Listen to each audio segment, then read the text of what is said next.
15 বছরের দাম্পত্য, মাত্র 1.5 মাসের আলাপেই বিয়ে করেছিলেন। তার পরিণতি যে এমন হবে আশা করেননি অভিনেত্রী স্বর্ণকমল দত্ত। স্বামীর নাম সুদীপ্ত ঘটক। অভিনেত্রীর দাবি, বিয়ের পর থেকে নানা ধরনের সমস্যার সম্মুখীন হতে হয়েছে তাঁকে। আর সহ্য করতে না পেরে কড়া সিদ্ধান্ত নিতে বাধ্য হলেন তিনি। এত বছরের সংসার শেষ পর্যন্ত চেষ্টা করেছিলেন টিকিয়ে রাখার। স্বর্ণকমল বলেন, বিয়ের পর থেকে মারধর সহ্য করছি, একাধিক মহিলার সঙ্গে সম্পর্ক, নোংরা ভাষায় আক্রমণ, এতগুলি বছর ধরে ঝড় বয়ে গিয়েছে।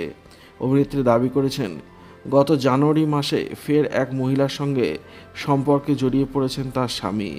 প্রতিবাদ করায় কিশোরী মেয়ের সামনেই তাকে মারধর করেন। আর তারপরে চূড়ান্ত সিদ্ধান্ত নিয়েছেন স্বর্ণকমল।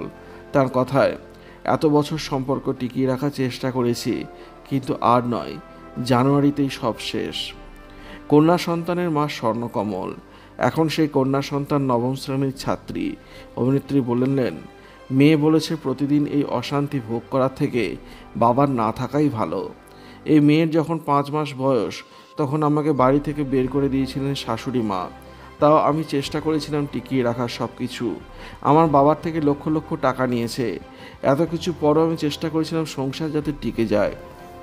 বহু বছর হয়ে গিয়েছে এক ছাদের তলায় থাকলেও স্বামীর সঙ্গে কোনো সম্পর্ক ছিল না অভিনেত্রীর।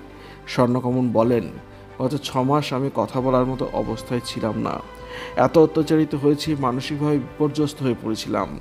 এখন আমার উপর চাপ সৃষ্টি করছেন স্বামী, যাতে আমি বিনা প্রতিবাদে বিবাহ বিচ্ছেদ দিয়ে দিই। কিন্তু এমন বাজে মানুষকে তো সহজে ছাড়া উচিত নয়।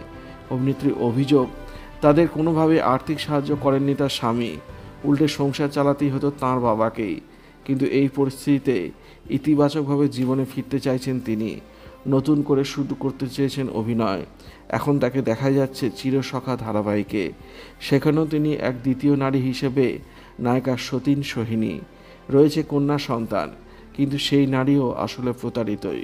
স্বর্ণকমল বলেন, এই পরিস্থিতিতে লীনা গঙ্গোপাধ্যায় এবং শৈবাল বন্দ্যোপাধ্যায় যে আমায় কাজ দিয়েছেন, তাতে আমি কৃতজ্ঞ। মেয়ের পড়াশোনার সব দায়িত্বই তো আমার কাঁধে। এমন চরিত্র পেয়ে আমি খুবই খুশি।